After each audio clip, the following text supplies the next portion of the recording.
Wire கொடு ரிஷி. இருப்பா இருப்பா.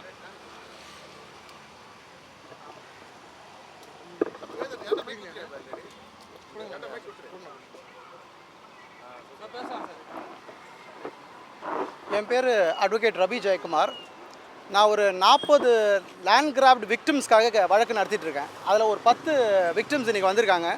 டிஜிபியை பார்த்து டைரெக்டாக வந்து கம்ப்ளைண்ட் கொடுக்கணும்னு சொல்லிட்டு. காரணம் என்னென்னு கேட்டிங்கன்னா, it is a 300 crore organised land grabbing scam நடந்திருக்கு அம்பத்தூர் ஆவடி கமிஷனரேட் ஜூரிஸ்டிக்ஷனில். இதில் மின்ட் ரமேஷ்ன்ற ஒரு நபர் வந்து இந்த வழக்கில் தொடர்பில் இருக்கார். அவர் மூலியமாக போலி ஆவணங்கள் தயாரித்து பல இன்னசென்ட் ப்ராப்பர்ட்டி ஓனர்ஸ்கிட்டேருந்து நில அபகரிப்பு பண்ணியிருக்காங்க. இது சம்மந்தமாக பல இடத்துல வழக்கு கொடுத்துருக்கோம். ஏற்கனவே நான் வந்து ஒரு மீடியா ரிப்போர்ட்டில் கொடுக்குறச்ச ஒரு 5 COP நம்பர் கொடுத்துருந்தேன், கமிஷனர் ஆஃப் போலீஸோட கம்ப்ளைண்ட் நம்பர். இந்த கம்ப்ளைண்ட் நம்பரை மட்டும் ஆராய்ச்சி பண்ணுங்கள். இந்த கம்ப்ளைண்ட் நம்பரில் வந்து 2 senior police officials of Avadi commissionerate involve ஆகி லேண்ட் கிராபர்ஸ்க்கு வந்து உதவியாக இருந்து innocent victims innocent land owners மேலே எஃப்ஐஆர் போடுறாங்க. ஃபார் எக்ஸாம்பிள் என் மேலே ஒரு இம்ப்ளிகேட்டட் எஃப்ஐஆர் போட்டிருக்காங்க.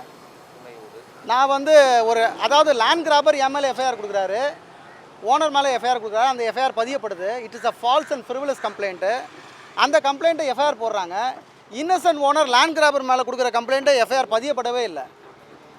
ஸோ இந்த மாதிரி வந்து போலியாக எஃப்ஐஆர் போட்டு ஃபால்ஸ் கம்ப்ளைண்ட்டு ரெஜிஸ்டர் பண்ணி பேரை வந்து டேமேஜ் பண்ணுறது, இன்னசென்ட் ஓனர்ஸை வந்து பயமுறுத்துறது, இதே ஒரு வேலையை பண்ணுறாங்க. அன்ஃபார்ச்சுனேட்லி இந்த 5 COP நம்பரை நாங்கள் வந்து டிஜிபி கிட்டையும் கொடுத்துட்டு போயிருக்கோம்.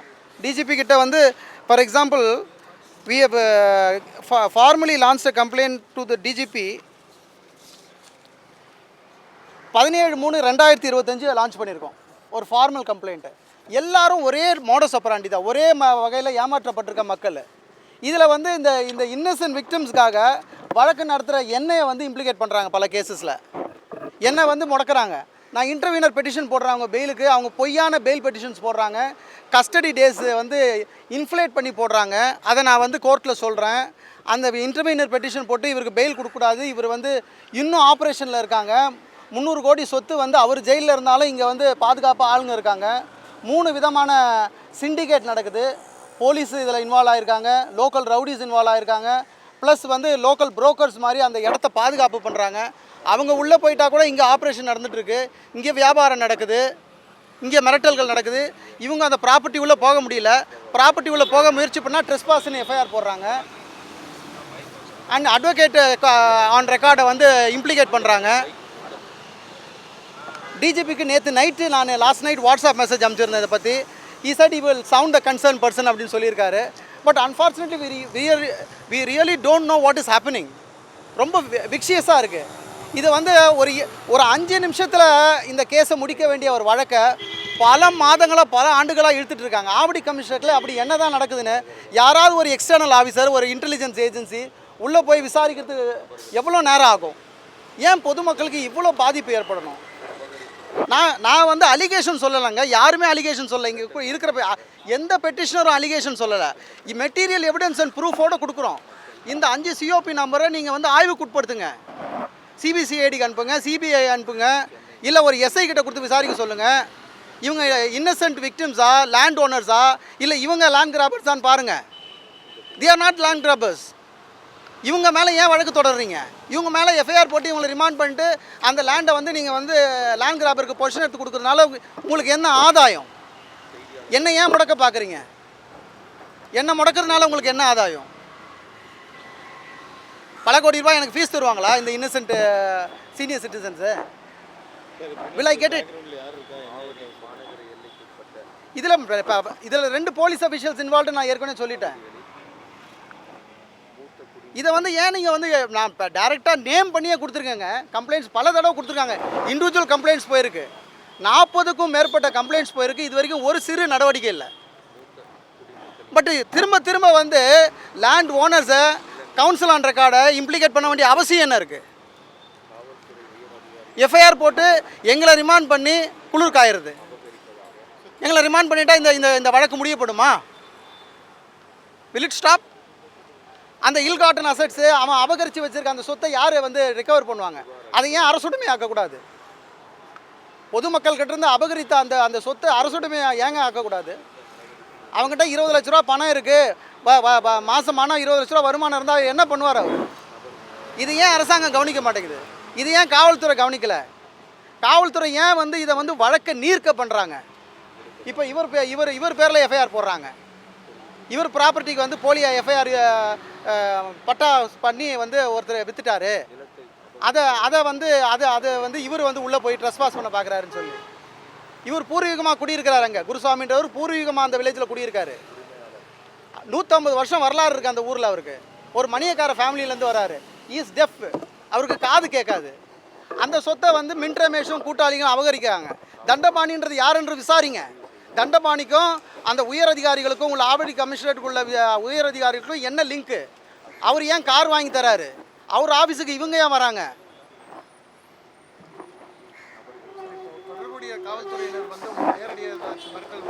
நேரடி மிரட்டல் எதுவும் வரலங்க. எல்லாமே எஃப்ஐஆர் பதிவு பண்ண வேண்டியதான். மல்டிபிள் எஃப்ஐஆர் போட்டு எங்களை வந்து சிறைப்படுறதுக்கு முயற்சி பண்ணுறாங்க. எல்லாம் அடிச்சிட்டாங்க, கையை உடைச்சிட்டாங்க, அத்துமீறி உள்ளே நுழைஞ்சிட்டாங்க, ட்ரெஸ்பாசிங்கு, இந்த மாதிரி கம்ப்ளைண்ட்டை லேண்ட் ஓனர்ஸ் மேலேயும் அட்வொகேட் மேலேயும் போடுறதுனால என்ன நியாயம்? உண்மையான லேண்ட் கிராபர் யார்? இதுக்கு பின்னாடி யார் இருக்கா? அரசியல் பின்புலம் என்ன? இப்போ நேற்று ஒரு ரிமாண்ட் பண்ணாங்க ஒரு எஃப்ஐஆரில், சம்மந்தமே இல்லை சேகர்னு ஒருத்தரை வந்து அம்பத்தூர் கோர்ட்டில் ரிமாண்ட் பண்ணாங்க. ஜட்ஜஸே கேட்டார், என்ன கேஸுங்க இது? Purely civil in nature, you are giving a colour of criminality to a case which is purely civil in நேச்சர்னு சொல்கிறாரு. இதுக்கப்புறம் இது மாதிரி கேஸில் வந்து ரிமாண்டுன்னு கொண்டு வரக்கூடாதுன்னு சொல்லி வார்ன் பண்ணார். 8 மணி 9 மணிக்கு எடுத்துகிட்டு வந்தால் எந்த ஜட்ஜஸால் கூட நான் கொஞ்சம் லிசன் பண்ண முடியும். அவங்களும் மனிதர்கள் தானே.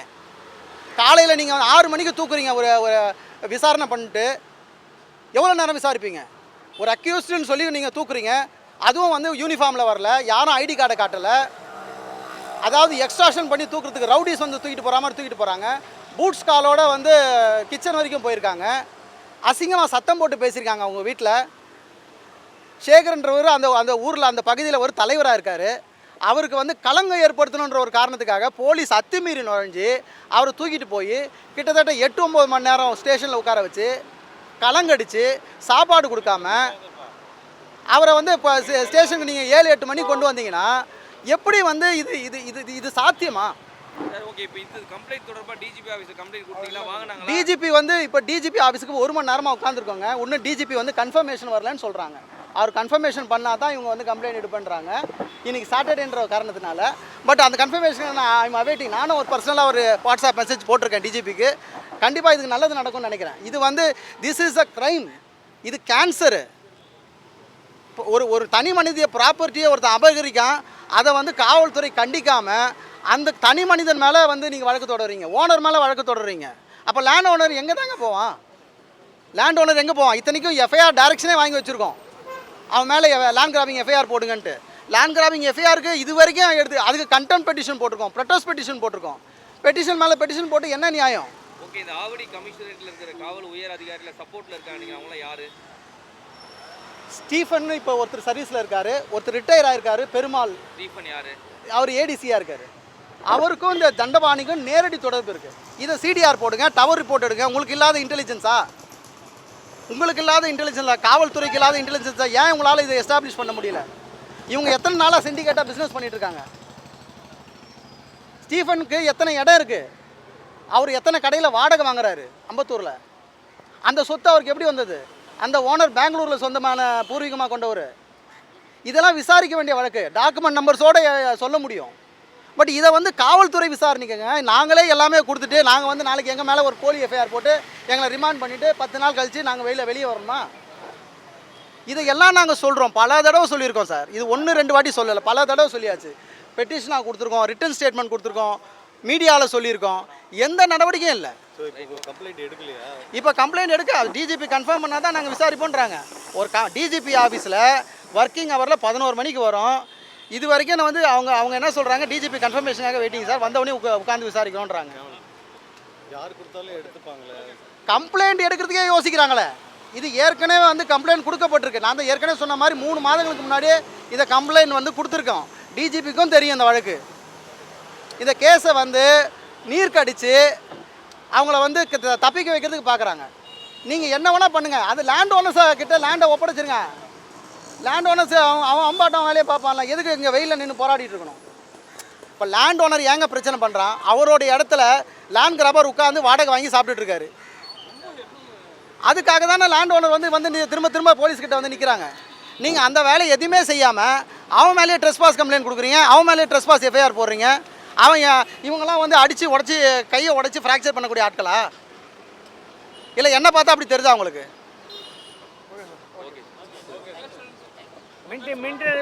கடவுளா கடவுளா கடவுளா மின்டர் கடவுளா கடவுளா நான் பிச்சைக்காரன். நான் கோயிலில் தட்டு எடுத்து சாப்பிட்டுருக்கேன். என்ன வந்து என் வீடெல்லாம் பிடிக்கி என் முன்னாடி என்ன நிற்கிறான். இது யாருக்கு ஏற்படுதா? நான் எங்கே தான் போகிறது? போலீஸ் அதிகாரி அவனு உடனே காசு என்கிட்ட காசு இல்லை. நான் பிச்சைக்காரன். நான் எங்கே தான் போகுது? நான் இனிமேல் எங்கே தான் போகுது? சுடுகாட்டம் போகணும். என்ன போலீஸ் அதிகாரி மனிதா மாமன் நடக்கவே மாட்டாங்க. இவ பேர்ல எழுதிச்சு சுத்த அபரிச்சனா வேற வழியே கிடையாது. எல்லாத்துக்கும் வாட்ஸ்அப்ல அனுப்பிச்சுட்டு வேற வழியே இல்லை. ஏன்னா எந்த போலீஸ்காரங்களும் எடுக்க மாட்டேற நடவடிக்கை. நாங்கள் கிருஷ்ணாபுரத்தி மணல் ஊற்றி சாப்பிடணும், இல்லை மருந்து குடிச்சு சாப்பிடணும். வேற வழியே இல்லை. நாங்களும் எவ்வளோ இடத்துல போயாச்சு, எவ்வளோ இடத்துல போய் கம்ப்ளைண்ட் கொடுத்தாச்சு. போங்கம்மா வெளியே தோத்துறாங்க. அம்பத்தூர் மின்ட்ராமிசம் மழைக்கு வச்சிருந்தாரு. எங்கள் வீடு கட்டியிருந்தோம். எங்களை அடிச்சு வெளியே தோத்துட்டு அவன் பால் பண்ண வச்சுக்க ஒருத்தர் ஸ்கிராப்புக்கு விட்டுட்டு வாடகை 5 வருஷம் வாடகை சாப்பிட்டுருக்கோம். 5 வருஷம் வாடகை சாப்பிட்டுருக்கோம். நாங்கள் இன்னொரு 6 வருஷமா வாடகை வாங்கி சாப்பிடுங்க. எங்க ஒரு 10 ரூபா காசு கூட ஐயா எங்கள் அப்பாவுக்கு மில்லில் கொடுத்த இடம் பட்டா மிலிட்டரியில் கொடுத்த இடம் அது. பொறுமை கடன் இப்போ தாத்தா வந்து ஆழ்ந்து கொடுப்பான். தாத்தா இப்போ ஆழ்ந்து கொடுக்குறது, நான் இப்போ சாப்பிட்றது. அதை நான் செத்து போயிடுவேன். நீங்களாம் கேளுங்க. அமலாக்கத்துறை அபகரிங்க